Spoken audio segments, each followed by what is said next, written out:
Yan guys, so may ipalabo natin mga baboyan guys. Nilagyan ko na yan para hindi tayo pasokin ng mga langaw at kaya mga ibon guys. Ayun lang guys, so kahit dito sa alulod guys, may net yan oh. Pero nakapasok man lang, pero hindi man tuong marami. So guys, matagal ko ito na ikabit. Kaya ganyan ang kulay. Kulay itim na. Kulay verde yan eh. Ayan. Ayan guys, so puro net na yan guys palibot. Verde yan guys, matagal na yan. Pang isa guys, lalagyan ko rin ng net. Ito yan guys, sa palupo. Hanggang doon yan. Pang isa guys, nalagyan ko na ito dito banda eh. Nabitin.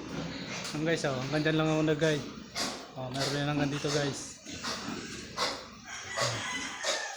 Guys, so may puro net na yan palibot ng aking patiner.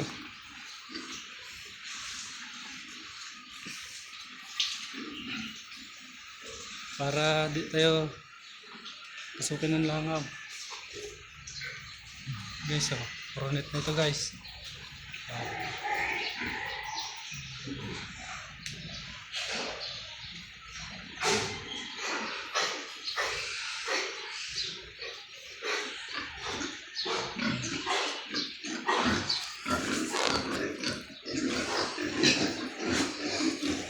Pwede mapasok ang ating mga ibon.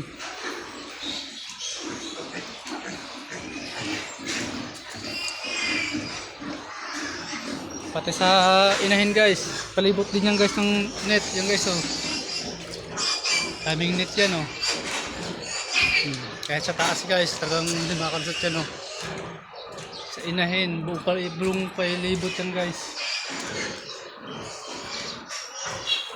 Meron talaga yan oh. Yan pa guys oh. At sa palupo guys, nilagyan ko na rin oh.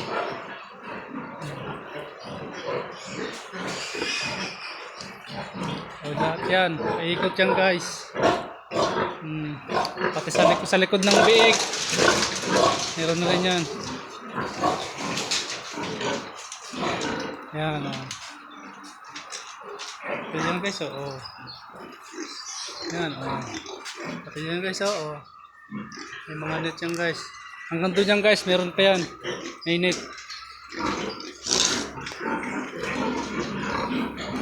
Para di tayo anuhan ng ASF.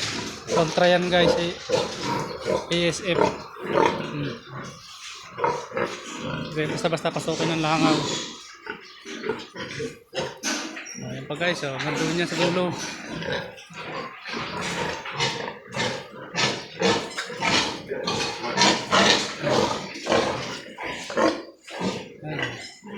Kaya may tulda yan guys para hindi labigin ng mating mga biik.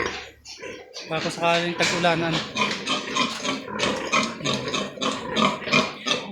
Okay guys, so yan. Hanggang doon yan guys. Paikot yan. Puro net talaga yan.